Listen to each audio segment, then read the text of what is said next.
esquina Fuencarral, en el centro de la capital, y también por la Quinta Asturias, una finca, un rinconín de Asturias en Madrid, ¿no? Muchas gracias por visitarlo. Me consta que algunos es la primera vez, esperemos que no sea la última, otros ya son habituales de la casa, empezando por el propio conferenciante, a quien ahora presentaré, y la verdad es que estamos encantados de recibirles. Permítanme que haga un poco de memoria para decir que esta casa es ya antigua, es hoy por hoy la más vetusta de las casas regionales españolas que hay repartidas por el mundo. Cumpliremos, más allá de alguna discontinuidad, también impuesta por los hechos históricos, va a cumplir 137 años el 2 de octubre, y es una institución sociocultural. Es una casa regional, por tanto los lazos que nos unen son emocionales. Es, en cierto modo, una empresa atípica, porque es una empresa emocional, del corazón, de los vínculos que tenemos con nuestra tierrina y, por supuesto, entre nosotros. La mayor parte de nuestros socios, incluso podría decir eso, la mayor parte no son asturianos, pero sí son amigos de Asturias, como lo son ustedes, como lo sois vosotros, y entonces pues esta es la casa de todos, ¿no? Tenemos mucha actividad y les animo a que visiten nuestra página web. Tenemos muchísimos actos, prácticamente este mes de abril, prácticamente no hay día que quede libre, porque incluso los domingos, algunos hemos tenido actos, pero los hay también en la Quinta, actividades deportivas concretamente. Pero no quiero dejar de recordar que este viernes 13 se ha suspendido, quizá, mejor dicho, ha aplazado el acto, porque ha habido algún desprendimiento, en términos asturianos, por un argallo en español, un desprendimiento en la zona que afecta a Redes, al Parque Natural de Redes, al alcalde de Caso, y entonces pues ese acto tan esperado por nosotros no va a poder ser, al menos el viernes 13. Por tanto, no vengan para esa jornada de presentación del Parque Natural de Redes. Y nada, yo les animo a que nos sigan acompañando. Veo aquí muchísimos actos que retrasarían mucho el inicio de este, pero por favor, por la página web pueden seguir. Y bueno, ahí vamos, con mucha ilusión, con un gran esfuerzo, un equipo conformado por la Junta Directiva, por los trabajadores, por patrocinadores también que tenemos, por los muchos amigos, por los socios, por supuesto, etcétera, ¿no? Y, en fin, pues tratando de agitar la bandera de Asturias y de la cultura, que no entiende de fronteras, porque decir Asturias es también decir España, tal como la entendemos, y es igualmente una actitud universal, una actitud de hermanamiento a los pueblos de España y por supuesto, del mundo. De manera que estamos encantados y vamos teniendo unos actos hermosísimos, como el Día de la Hispanidad, en los últimos años, también un acto de celebración, una calçotada por los catalanes, del Círculo Catalán, que es casa regional, igual que nosotros, con la Casa de León desde hace más de 25 años, con la Casa de Cantabria ahora, en fin, con los centros asturianos. Tenemos uno hermosísimo el sábado ahí en Guadarrama, con una nueva Casa de Asturias que ha abierto, más modesta, pero le deseamos que tenga una larga vida. Y hoy pues nos acompaña, que es una satisfacción doble, el profesor José Ángel López Herrerías, con una conferencia verdaderamente sugerente, que además me consta que nos ha repartido a todos un guión largo, no me ha dado tiempo a leerlo todo, pero realmente muy prometedor, y sé que algunos de ustedes lo han mirado. El profesor José Ángel López Herrerías, con su conferencia Ni posmodernos, ni poshumanos, ni posverdaderos, sí humanos, así de rotundo se muestra ya desde el título. Muchas gracias, José Ángel, también por animar a todo este grupo de personas, empezando por los tres que tengo aquí delante, como son la profesora Consuelo Moreno, que tanto nos agrada, porque a veces en la facultad, que son un poco instituciones bastante herméticas, yo digo a veces autistas, es cierto, no nos vemos ni en los departamentos, ni nos conocemos a algunos profesores. Si son asociados, si no coincides, pues no los conoces. Muchas gracias, Consuelo, por venir, que ya has estado en varias ocasiones y siempre pues estamos encantados de verte. A Evaristo también, que es un profesor jubilado. Consuelo se jubila en breve. A Evaristo, que ya está jubilado, pertenecía a Didáctica y Organización Escolar, ahora se ha fundido con nuestro departamento antiguo, o sea que estamos mucho más hermanados que antes. Y también José Antonio, alumno destacado, con su doctorado, ya doctor, en este caso pues en una tesis que dirigió el profesor López Herrerías. Si la edad moderna, con sus valores de progreso y de razón, de exaltación, como dice el profesor López Herrerías, de exaltación de la diosa razón, pues en cierto modo superaba ese oscurantismo de la Edad Media, para recuperar el espíritu de la Edad Antigua, quizá del clasicismo, y se extiende esta Edad Moderna entre los siglos XV y la Revolución Francesa, la posmodernidad, dentro de la controversia que plantea el concepto, pues surge como un movimiento cultural de finales del siglo XX que llega hasta este siglo XXI y se caracteriza por la crítica quizá del racionalismo, el ensalzamiento del sentimiento, del pragmatismo, quizá del hedonismo, esto lo dirá mucho mejor el profesor López Herrerías, del consumismo, etc. La posmodernidad es en algunos aspectos continuación de la modernidad, en otros tal vez sea una superación y en otros casos quizá algo podría considerarse como regresivo. El poshumanismo, que es otra de las palabras clave que aparece en el título, pues es una corriente quizá todavía más compleja y que se viene hablando desde hace menos años en estos términos, que pone en entredicho el humanismo tradicional, la visión predominante en Occidente en los últimos siglos. El poshumanismo, mediante la investigación científica y las tecnologías avanzadas, y quién sabe si también a través de la manipulación genética, lo cual puede resultar muy inquietante, pues de alguna manera plantea una superación del Homo sapiens. Y uno se pregunta si no nos encontraremos con una especie de lo que ¿cómo se llamaba este gran filósofo? Nietzsche llamaba el superhombre. El superhombre, pero verdaderamente nos puede generar mucha inquietud. Y la posverdad entendida tal vez como una mentira emotiva, por más que se llame así, posverdad, pero realmente parece que alberga una mentira, una manipulación, muchas veces con el concurso de los medios de información de masas.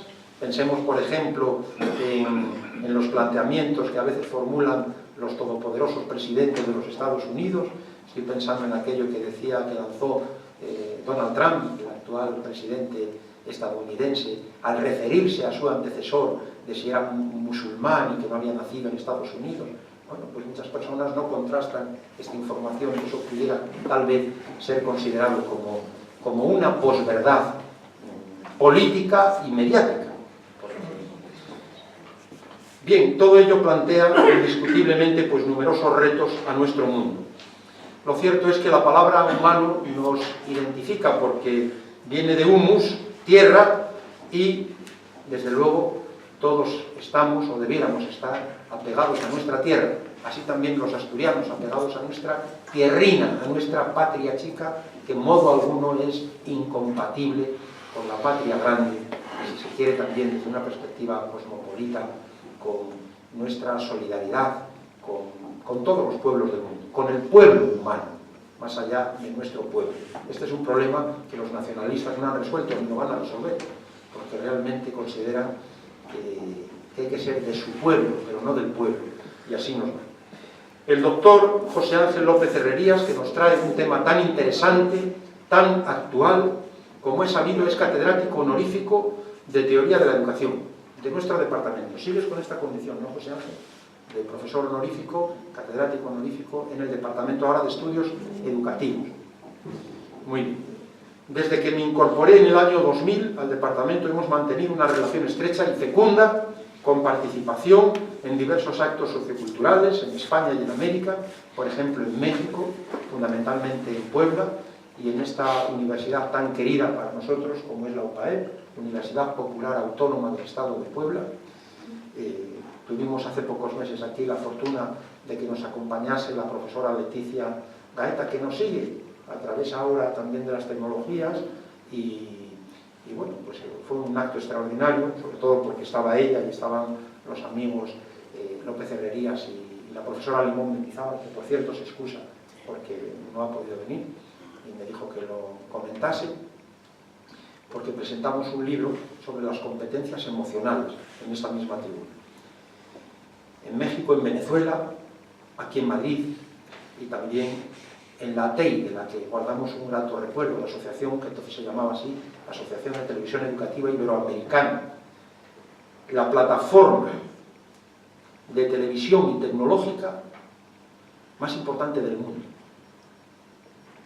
enfocada, proyectada a aspectos educativos. Entonces, la más importante del mundo, porque contaba con desigual esfuerzo con todos los países iberoamericanos, por supuesto también con Portugal y España. Muy bien. El doctor López Herrerías ha trabajado también en otros ámbitos del sistema escolar como catedrático e inspector de enseñanza media, catedrático de Escuela Universitaria de Formación del Profesorado. Él es almeriense de habla, lo hemos dicho muchas veces, incluso hemos jugado un poco con el término porque realmente habla mucho y muy bien, pero habla con H, ustedes hablan sin H. Investigador de largo recorrido y pedagogo comprometido, es autor de una extensa y creciente obra bibliográfica, sería interminable también citar todos sus libros. Muchos de esos libros los ha presentado en el Centro Asturiano de Madrid, por lo menos de los últimos, y ha participado en muchos actos socioculturales. Recuerdo especialmente también el del Quijote, una mesa redonda extraordinaria, uno de los actos más seguidos a través también de los vídeos que colgamos, mesas redondas, conferencias, etc. Las temáticas de sus publicaciones y ponencias se resumen en 3 claves. Esto es muy importante. La educación como esfuerzo hacia la verdad, la belleza y la bondad. El ser humano, dice el profesor López Herrerías, como compromiso por los otros y la proyección total de la complejidad humana más allá de la racionalidad cognitiva. Bueno, pues esto indiscutiblemente encontramos muchísimos términos de gran enjundia, no exentos de controversia, muy motivadores, muy estimulantes, y estamos de enhorabuena porque realmente nos hayan propuesto esta asignatura. Permíteme, antes de terminar, que la persona que nos acompaña a la izquierda es el presidente adjunto, don Andrés Menéndez. También hay otros compañeros veteranos en la casa, como Tino, como Ángel de Pedro, directivos, y por supuesto pues todos ustedes, que son igualmente muy bienvenidos. Sin más, tiene la palabra el doctor José Ángel López Herrerías. Muchas gracias.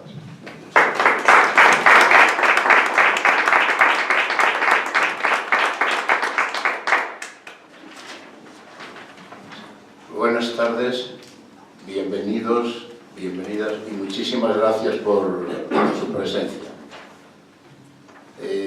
Venir al Centro Asturiano a decir algo, y no sé si también a escucharlo, tiene un doble enriquecimiento, y es que por el pago de uno sigue 2 conferencias. Primero la conferencia del presidente de la casa, don Valentín, querido amigo, que como ven hacen una introducción o un planteamiento del asunto que ya no sé si uno, lo mejor que podría hacer sería apelarles a la reflexión intimista y al diálogo abierto, porque ya casi todo está muy bien dicho, cosa que te agradezco. También tengo que decir otra pequeña broma cariñosa, y es que esta tarde por mi parte, parece que por la de Valentín ya tampoco, va a haber PowerPoint, pero no me hagan que recuerde aquel anuncio que en la tele nuestra hace años fue muy usado: si no hay casera, nos vamos. Entonces no hace falta que, aunque hoy no hay la casera del PowerPoint, pues no hace falta que se vaya. Gracias. También es verdad que jugar contra el Real Madrid es muy complicado, porque yo le dije hace 2 meses a Valentín y a la secretaria de la casa que me parecía bien, si les parecía bien, que el día 11 de abril, miércoles, porque es aquí cuando se hacen estas actividades, pudiese plantear esta conferencia. Y me dijeron que sí, y miren por dónde luego los hados, no sé si malvados o no, han hecho que coincidiese que estando aquí iba a estar rodando el balón desde los hombres blancos del Real Madrid que tanto atraen a la... Pero en fin, como ganaron por mucho ya en Turín, espero que no sea demasiado problemático. Y luego, pues, decirles que muchas gracias a todos ustedes, a vosotros, amigos, compañeros, a ustedes, amigos de la Casa de Asturias, Tino, Pedro, Ángel, somos tocayos. Y cómo no, déjenme que me refiera brevemente a un grupo de personas cercanas al barrio, que capitaneadas por un sacerdote venezolano que conocí hace un año en Úmera, en Pozuelo, donde vivo, pues ha tenido la gentileza, cuando le he dicho que iba a estar aquí esta tarde, pues de venir con parte de su feligresía. Me decía en un WhatsApp hace unas horas que si cuántas sillas había, que iba a venir con media parroquia. Yo le agradezco mucho a Jonathan y a sus acompañantes, pues que hayan tenido la gentileza de estar aquí y de acompañarnos. Porque además sin vosotros, sin ustedes, pues como ven la cosa ya daría un poco más de pánico, ¿no? Porque ya menos, pues sería un poco difícil ser. Pero bueno, también es verdad aquello que siempre repetimos en estos casos, que estamos los mejores. Y luego también apelar a que casi siempre que digo algo en público me gusta acordarme para animarles, para apelarles al interés y a la hipotética conversación que podamos tener después. Yo procuraré ser breve, pues que la palabra conferencia, que a veces tiene la connotación semántica de algo como solemne, como algo... A mí me gusta a veces decir que vas a dar una charla, pero tampoco conviene caer en eso, porque entonces la charla también es charla de café, y esto conviene que siendo un café tenga también otra crema, ¿no? La palabra conferencia etimológicamente significa aportar con alguien algo. Ferencia viene del verbo fero, que es llevar, traer, trasladar.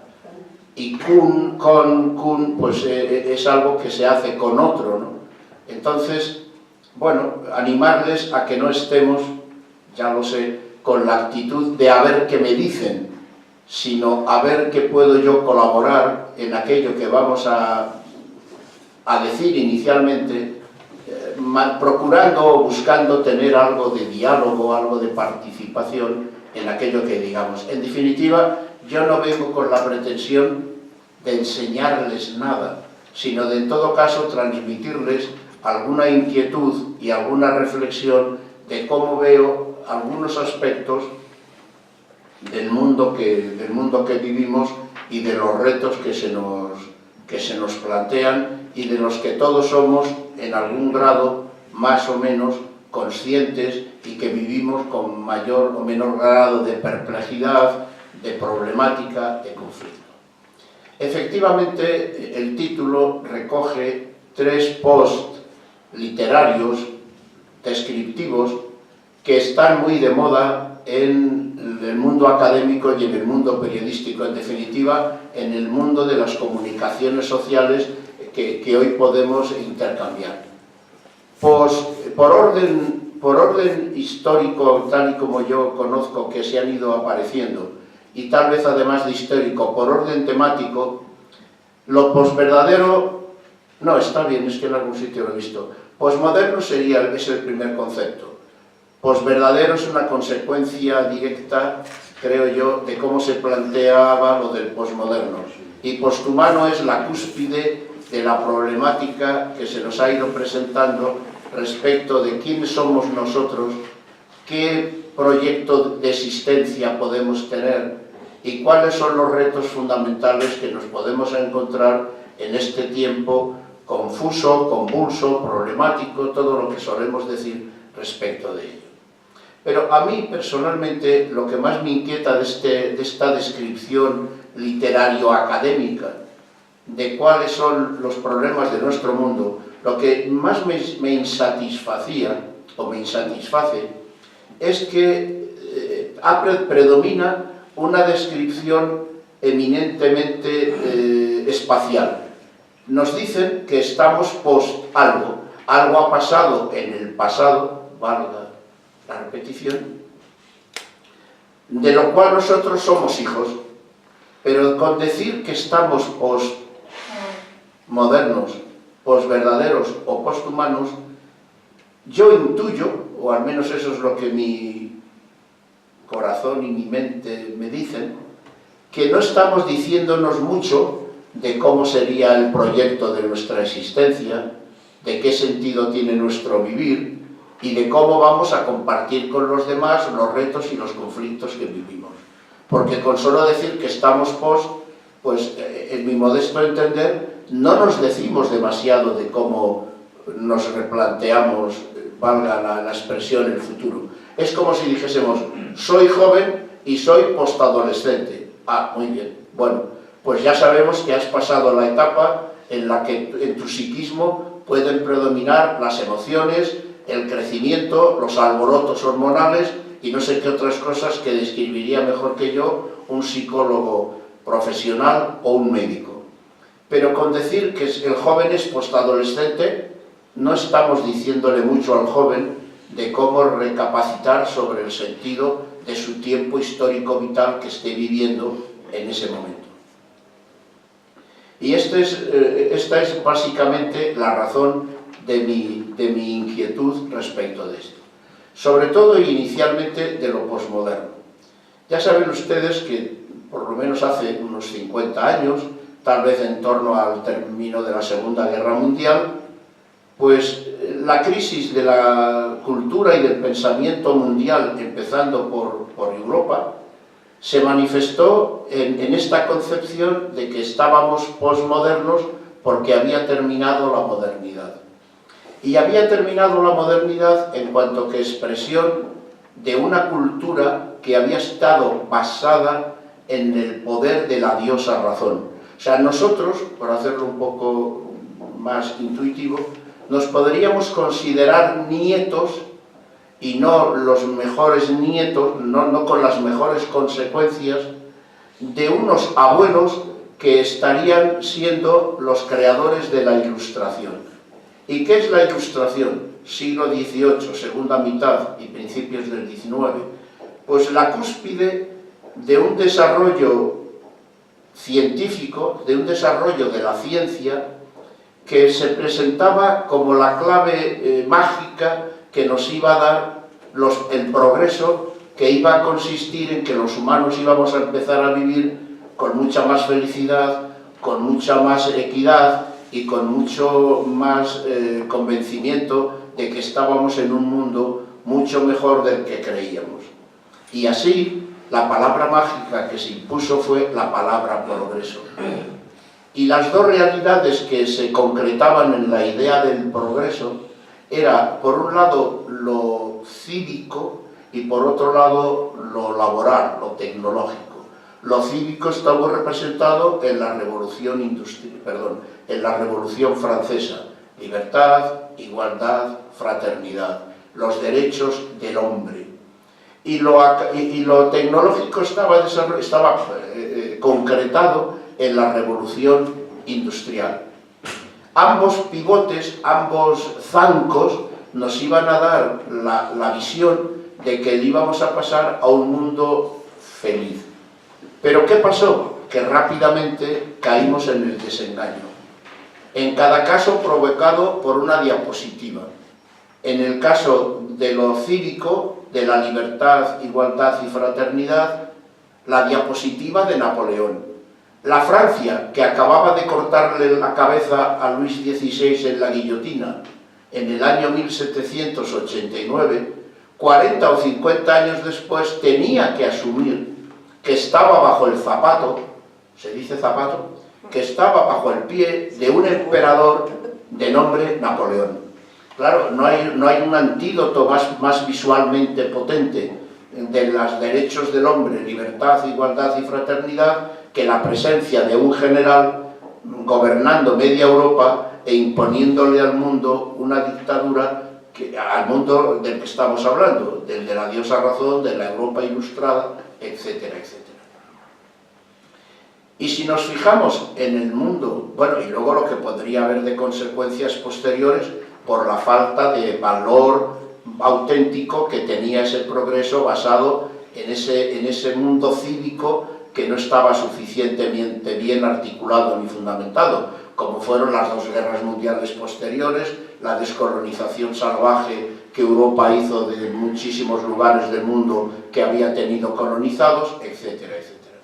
Y por el otro lado del progreso, en la otra pata del progreso, pues estaría visualizada en Los Miserables de Víctor Hugo. O sea, tanta revolución industrial donde todos los humanos salían de la esclavitud del hombre de la gleba, bien salido, del humano que estaba sometido al feudal, pero por otro lado habíamos caído en otro tipo, valga la expresión metafórica, de feudalismo, de esclavitud, etcétera, cuál era el mundo de los guetos, de las grandes ciudades rodeadas de fábricas.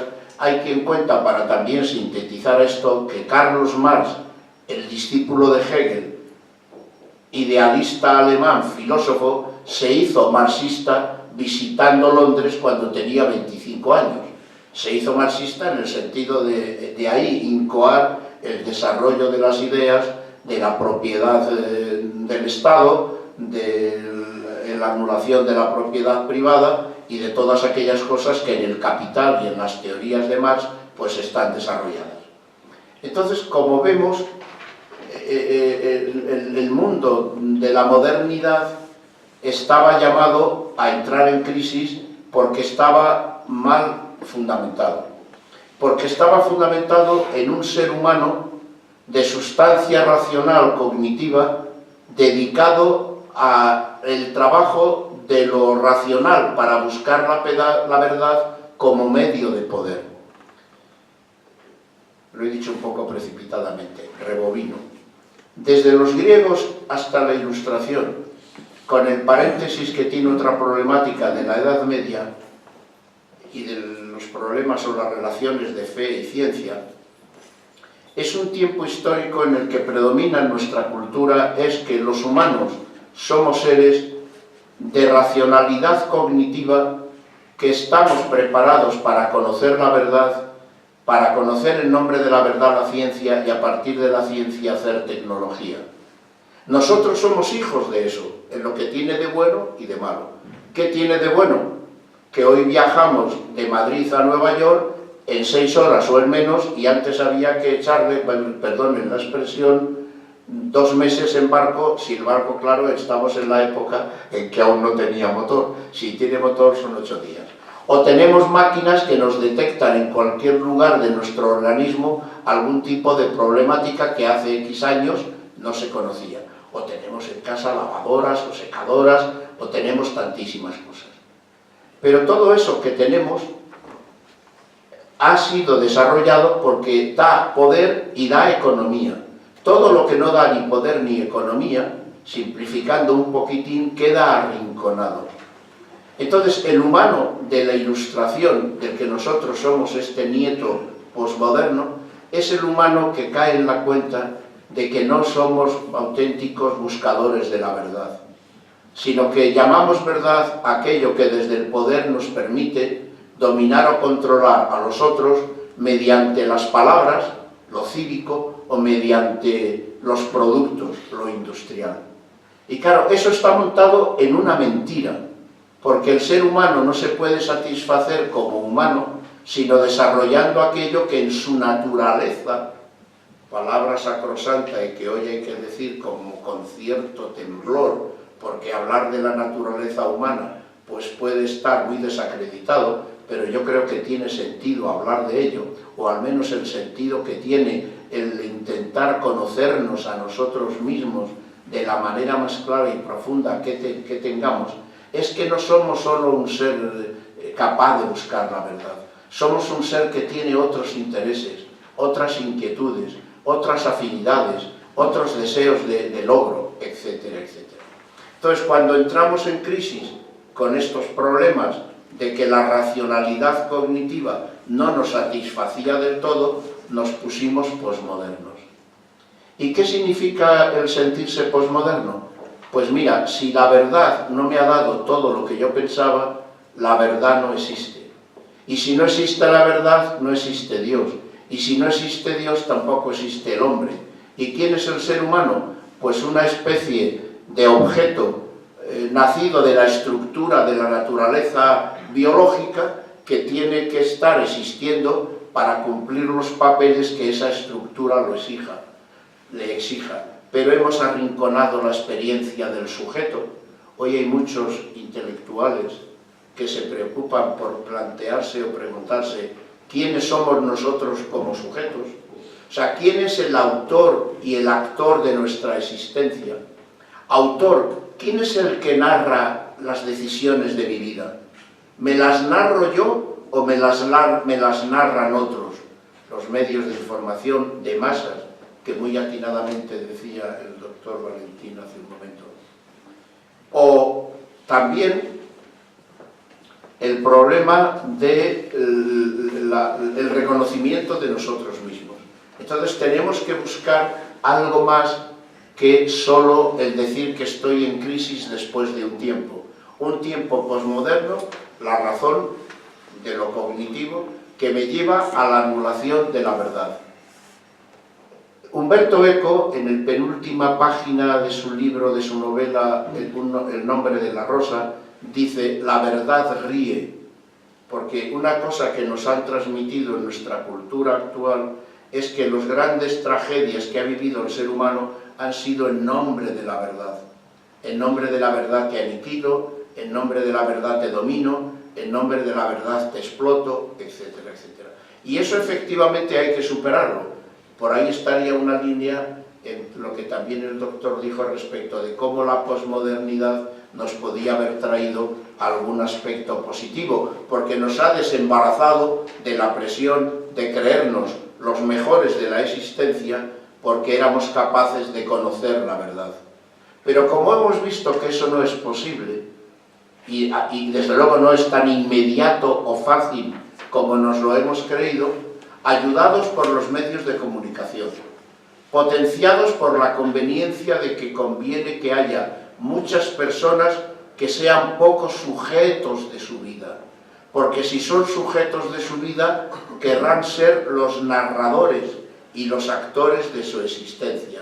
Y a nadie de los que tienen poder, de los que dominan el mundo del poder, le interesa tener enfrente sujetos que dominen su existencia, porque si son capaces de tomar conciencia de su existencia, muy difícilmente serán personas manipulables, manejables, dominables por las propagandas, que es, por otro lado, el medio tecnológico que nuestro mundo ha desarrollado, que es que estemos permanentemente vinculados con una pantalla para recibir mensajes que además nos los enredan en las redes sociales, que tienen sus valores positivos, cómo no, claro, pero que también tienen muchos aspectos negativos, porque no dejan de ser un instrumento que no ayuda efectivamente a potenciar la subjetividad de mi yo, sino que ayudan a que mi yo quede desubjetivizado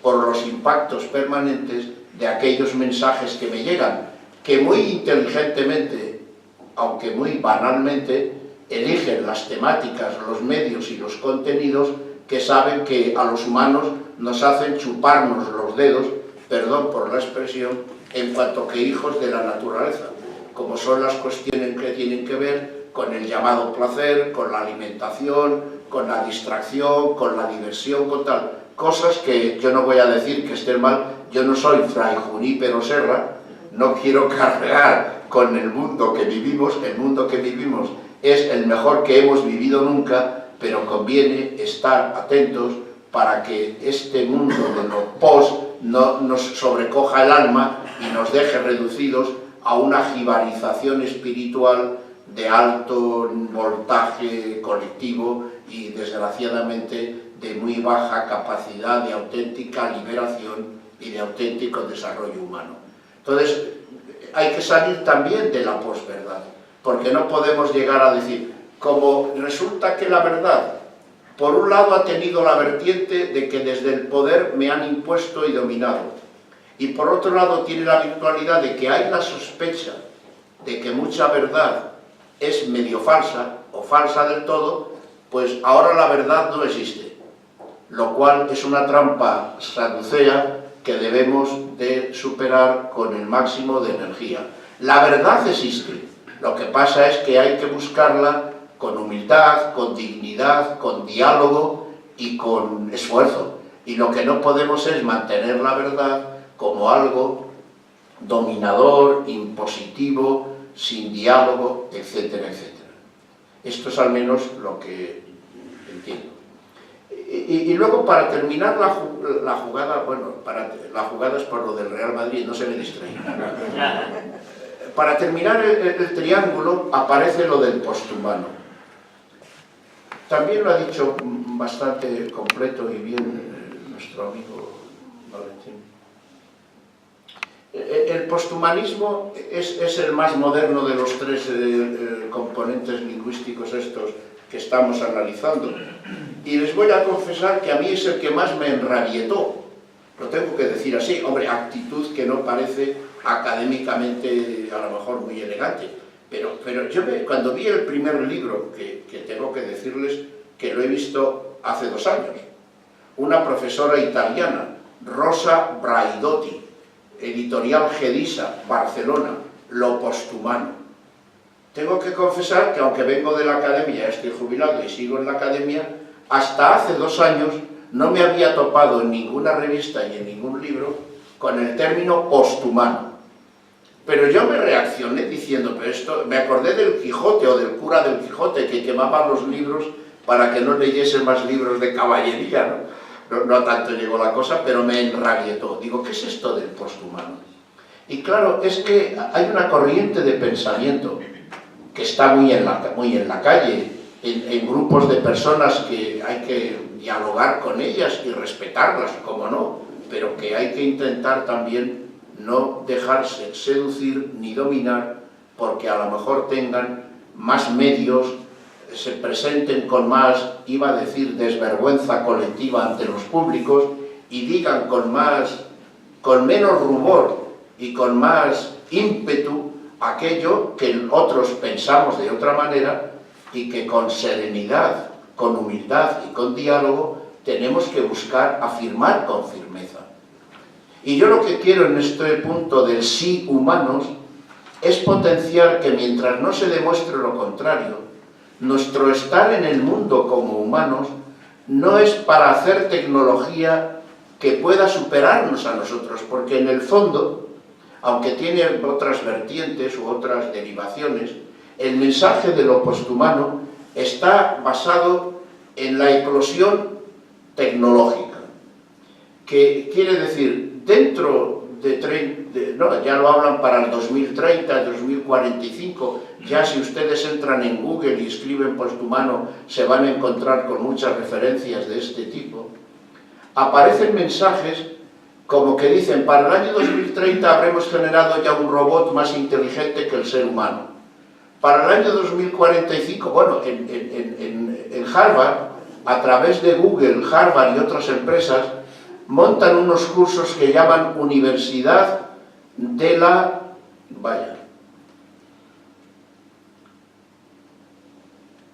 Universidad... Es que se me ha ido el salto al cielo. Universidad en el sentido del fortalecimiento y la creencia dominante en la tecnología.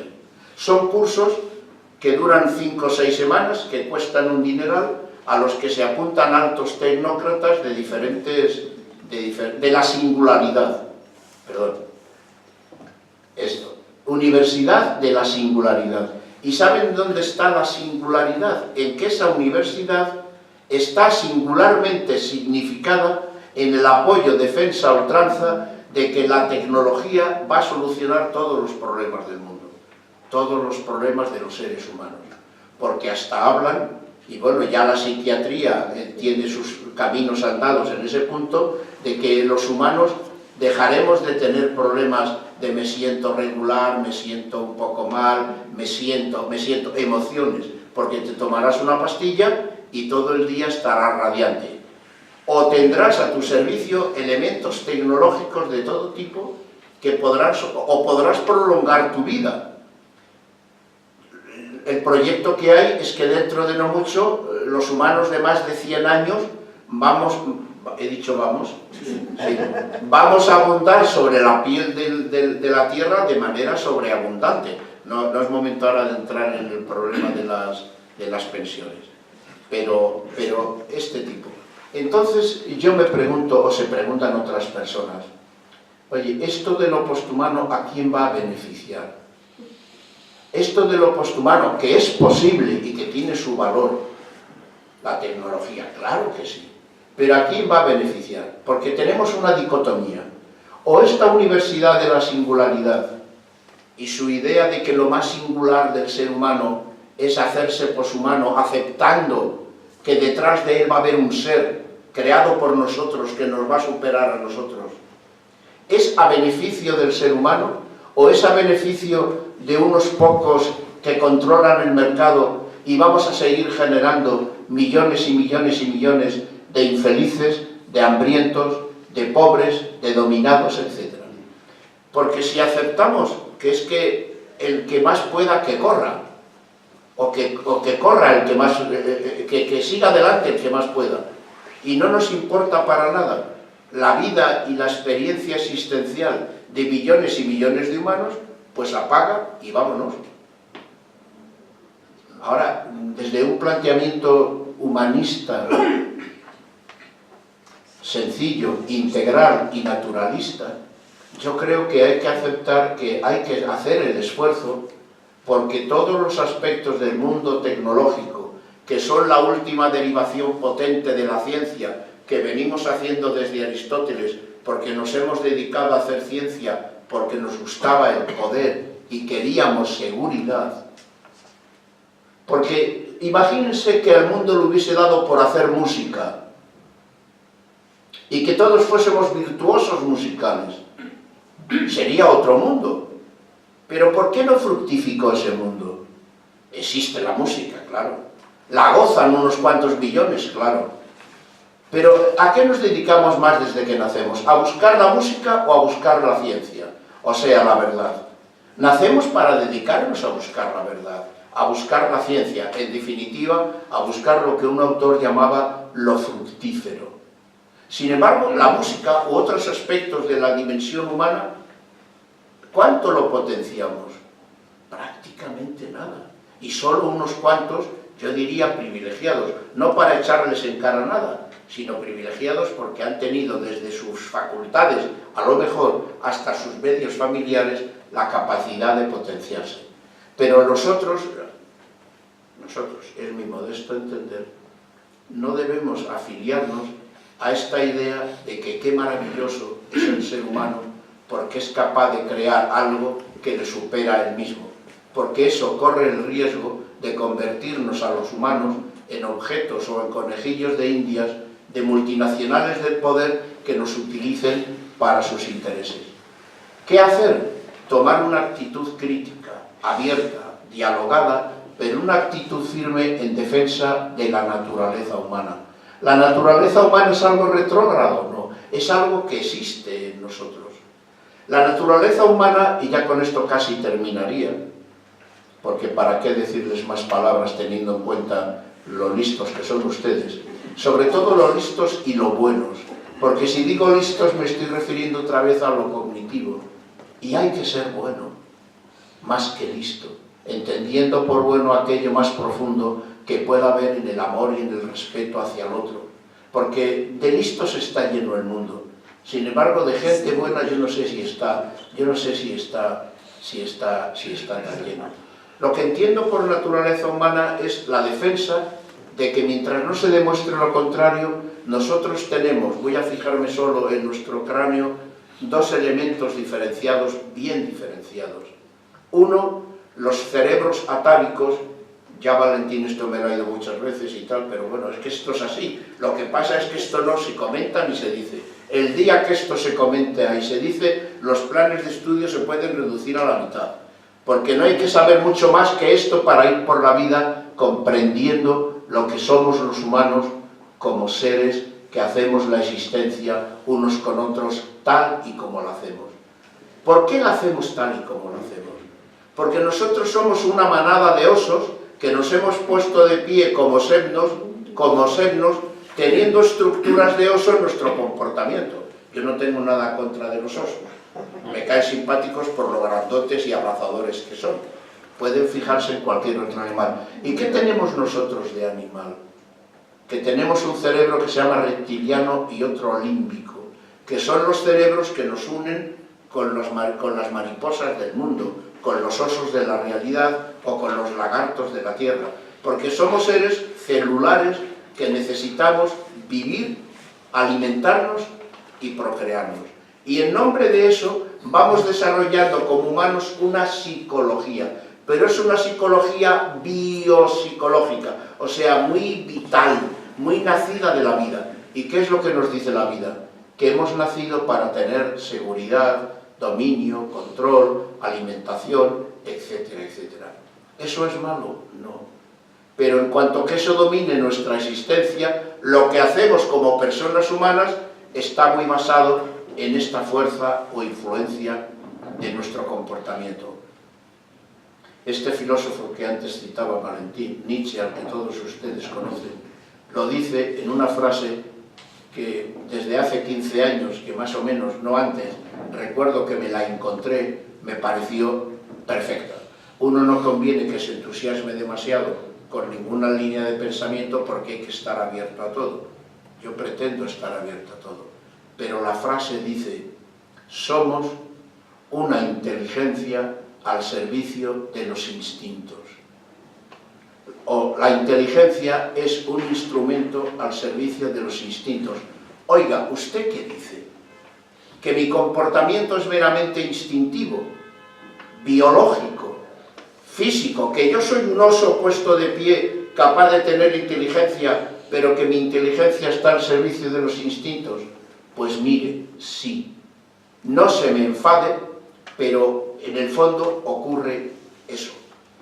Esto lo decía un discípulo de Nietzsche, otro filósofo alemán, de la mitad de este es un poco posterior, que un amigo suyo francés, cuyo nombre no recuerdo, le escribe una carta al terminar la Segunda Guerra Mundial, el francés al alemán. El alemán se llama Martin Heidegger. Martín, le decía en la carta, ¿me podrías explicar cómo los seres humanos somos tan bestias? Perdón, no le decía tan osos. ¿Por qué? Porque acababa de terminar la Segunda Guerra Mundial. Y cualquiera puede quedarse espantado y decir, ¿pero esto qué es? ¿Pero cómo somos tan...? Y Heidegger, menos Nietzsche, abriendo otro campo muy bonito, le dice, mira, bueno, le respondió no con una carta, sino con un libro pequeño que tituló Carta sobre el humanismo. Y le dice, mira, querido amigo, bueno, esto me lo estoy inventando, esta parte de la carta, querido amigo, le diría. Ahí te mando un ejemplar, ahí te mando 50 folios, el libro no tiene más folios, en los que intento explicarte por qué los humanos somos tan bestias. Y además de citarle la frase de su maestro Nietzsche, la inteligencia ha sido un instrumento al servicio de los instintos, le dice, mira, es que el humano es un ente abierto al ser. Pura poesía, pero pura poesía valiosa. Y aunque somos un ente, o sea, una realidad abierta al ser, ¿el ser qué es? El mundo de lo posible, abierta. Nuestra apertura está cerrada por el impulso o el impacto de los instintos.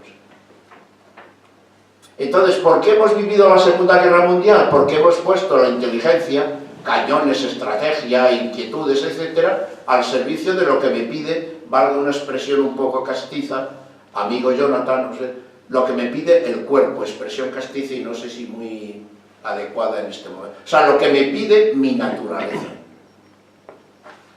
Entonces, ¿qué es lo que hay que hacer o en qué consiste el ser humanos? En hacer esfuerzos cada día mayores, pero esfuerzos que son suaves, porque van hacia la buena intención. Hacer esfuerzos por potenciar la conciencia. O sea, por dejar de ser un animal al servicio de aquellas entelequias que de aquellos proyectos que como animales desarrollamos. ¿Esto es ingenuo? ¿Esto es utopía? Hombre, un poco sí, pero si no hablamos de algo que tenga un poco de utopía, ¿de qué quieren que hablemos?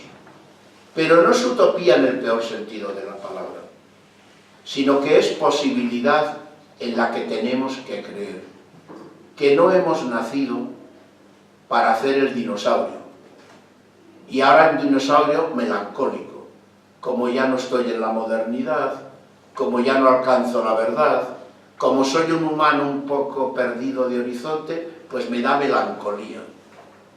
Y me voy a dedicar a ir de fiesta en fiesta, de happening en happening, de despedida de soltero en despedida de soltero, de lo que Dios quiera que... El inciso de la despedida de soltero lo pueden poner entre paréntesis. Pero es que es un ejemplo bien rutilante de a dónde ha llegado la sublimación espiritual de nuestra cultura. Entonces, ¿qué es lo que hay que potenciar? Pues la conciencia. ¿Y cómo se potencia la conciencia? Abriéndonos a creer que tiene valor aquello que trasciende nuestro mundo biológico. Que hay que tener, claro que hay que atender. Claro que yo tengo que atender a mis emociones. Claro que yo tengo que atender a mi cuerpo. Tengo que a mis células darles aire, oxígeno. Claro que tengo que buscar seguridad. Pero no una seguridad a costa de pensar que como no puedo hacer lo que yo quiera, voy a intentarlo hacer diciéndole al mundo que no tengo naturaleza. Claro que tengo naturaleza. Mi natural es ir por la vida intentando abrirme al ser de lo verdadero, de lo bello, de lo bueno y del amor. Y como ya he terminado donde quería, pues ya me callo. Muchas gracias.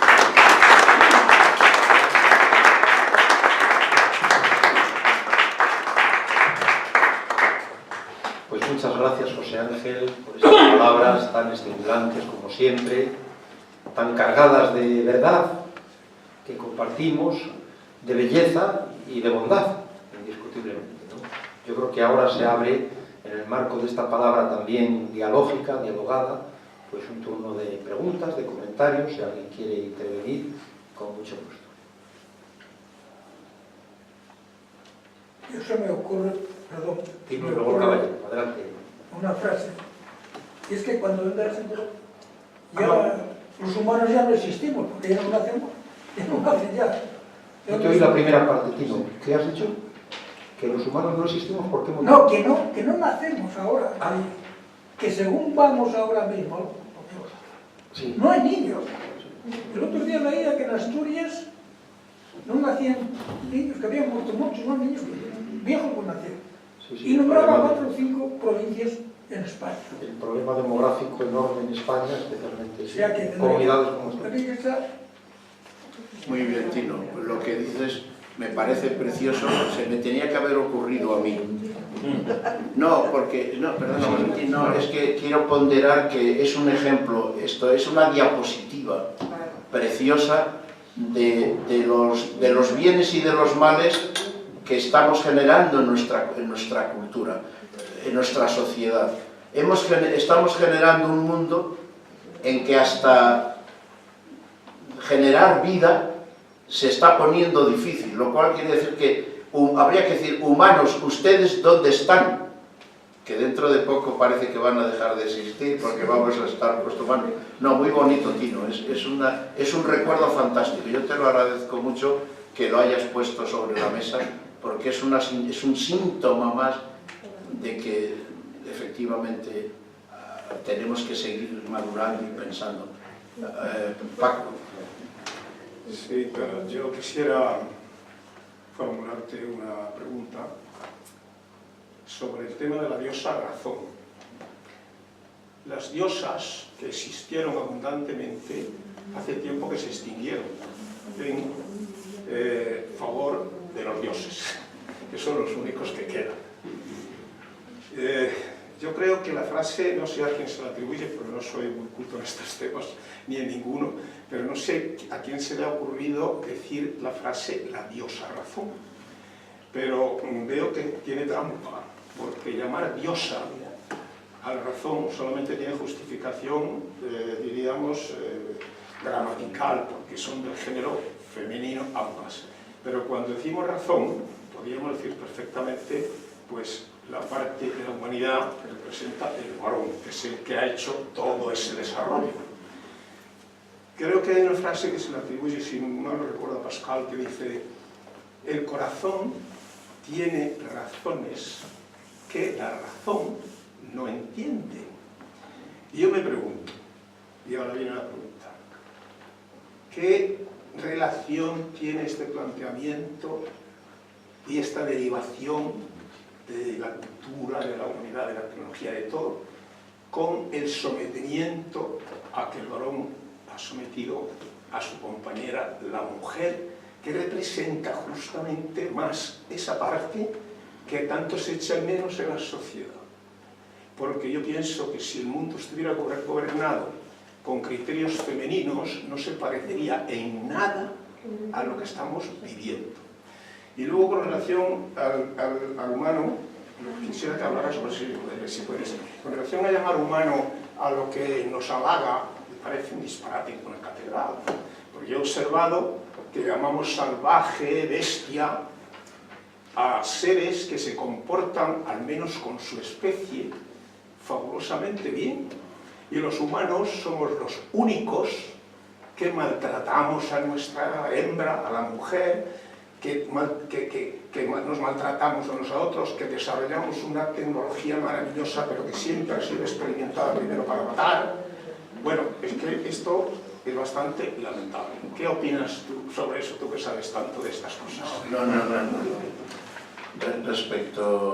Respecto de lo primero, solamente recordarte que tú sabes que hay alguna, lo que pasa es que en este pero lo podemos ver en internet, hay alguna línea de pensamiento que globaliza la interpretación de toda la cultura occidental, de esto del predominio de la ciencia, de la verdad, del conocimiento, etc., en una logofalocracia. No hace falta que te diga más.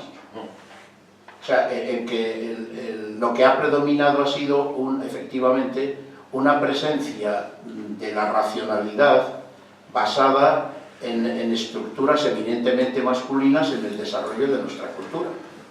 Y que efectivamente, como bien apuntas, pues es una de las preocupaciones básicas del feminismo, ¿no? El hacer valer que en la sociedad y en la cultura también estén presentes esos valores, esas actitudes, esa inteligencia de la mujer. O dicho de otra forma, tomando la frase de Nietzsche, la inteligencia ha sido un instrumento al servicio de los instintos, habría que decir instintos masculinizados. Si dijésemos instintos feminizados, entrarían más aspectos del sentido biopsicológico de la maternidad, de la dulzura, del encuentro, etcétera, etcétera. Creo que eso es lo único que podría comentarte, que efectivamente lo que apuntas es... Lo de la diosa razón que yo he comentado y que está aquí escrito, yo tampoco recuerdo, sé, porque no, eso no lo... Si hay algún autor concreto, probablemente sí, que fue el primero que lo dijo. Lo de la diosa razón está recogido como un grito de la Ilustración, o sea, el movimiento general de la Ilustración, Rousseau, Voltaire, Diderot, D'Alembert, etcétera, etcétera, están amparados en la idea de la Ilustración, cuyo gran lema es la diosa razón. Y en alguna escultura, tal vez, y elásticamente. Sí. Tú sabes que, por ejemplo, hay alguna escultura, como dice, pero también, por ejemplo, en Notre Dame, una de las cosas que hizo este movimiento revolucionario es desacralizar Notre Dame. Y buscaron una señora de la vida en París, la subieron a unas santas y la metieron como la encarnación, valga la expresión, de la diosa razón en Notre Dame, a la cual le hicieron un rito de adoración porque era el nuevo elemento de nuestra cultura. Y tengo que decirte que lo segundo que me has apuntado se me ha ido el salto al cielo. Sobre llamar humano a lo que nos gustaría que fuera y salvaje a lo que nos creemos que es. Es que justamente lo veo todo lo contrario, porque observo la naturaleza, y tú sabes a qué me refiero, sí, pues sí. veo que en la naturaleza los animales mamíferos, nuestros congéneres, ¿verdad? Pues nunca maltratan a nadie de su especie, sobre todo a la hembra, y sin embargo eso lo llamamos salvaje. Esto es un salvaje, no, salvaje es el que maltrata a su propia especie y sobre todo a su madre, a su hermana y a su compañera, ¿no? Hombre, la conducta humana en ese aspecto, como tú sabes, es ambivalente. Hay personas, muchísimas experiencias en las cuales tenemos que hablar de un buen trato entre nosotros y también experiencias de compulsión negativa respecto del otro. Lo que yo creo que ocurre es que por un lado hay que buscar experiencias en las que nadie o casi nadie llegue al límite de algún grado de desesperación por carencia, maltrato, etcétera, etcétera. Pero también es verdad que es que nuestra cultura, desde mi punto de vista, tiene la enfermedad de la racionalidad de lo que he dicho antes, y eso ha estado dominado por el varón.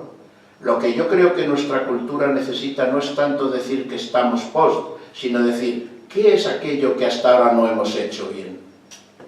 Y es mi único mensaje, potenciar la conciencia. ¿Y qué es potenciar la conciencia? Ser capaz de abrirnos a que igual de valiosa que es para nosotros la verdad, que es la que dinamiza nuestra existencia, pongamos el mismo empeño en hacer por la verdad, por la belleza, por la bondad y por el amor. El día que pongamos el mismo esfuerzo en amarnos que en aprender el teorema de Pitágoras, ese día el mundo será de otra manera.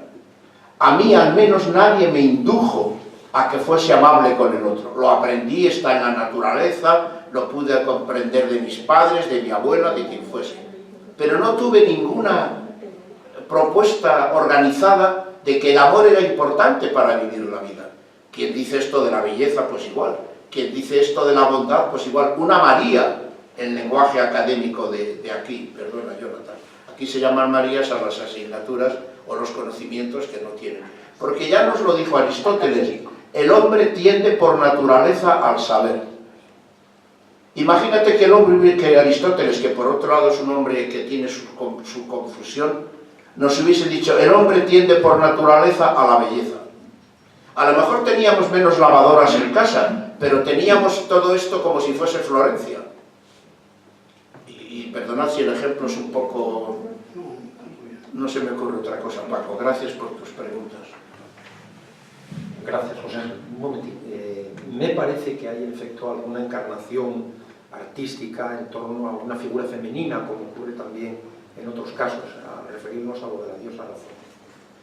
Por otro lado, cuando usted habla de esa contraposición de lo masculino y lo femenino, es que me ha venido a la memoria una obra de Unamuno, que es Amor y Pedagogía, muy cercano a nuestras facultades, donde en clave irónica, burlesca, pues se advierten muy bien, nítidamente, esas diferencias entre el hombre y la mujer, ¿no? Por ejemplo, Don Avito, el personaje principal, que tiene por meta crear un hijo genio, luego se suicida, esto es un fracaso total.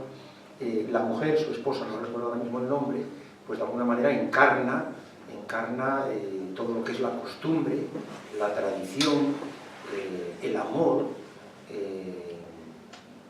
mientras que él, Don Avito, representaría pues el progreso, la pedagogía, aquí sería la ciencia pedagógica de tipo positivista, la iniciativa, etcétera, ¿no? Se advierte muy bien, de manera que podría ver también esto como hace una crítica clave irónica, según digo, Unamuno, ¿no? Respecto a lo masculino y a lo femenino, naturalmente.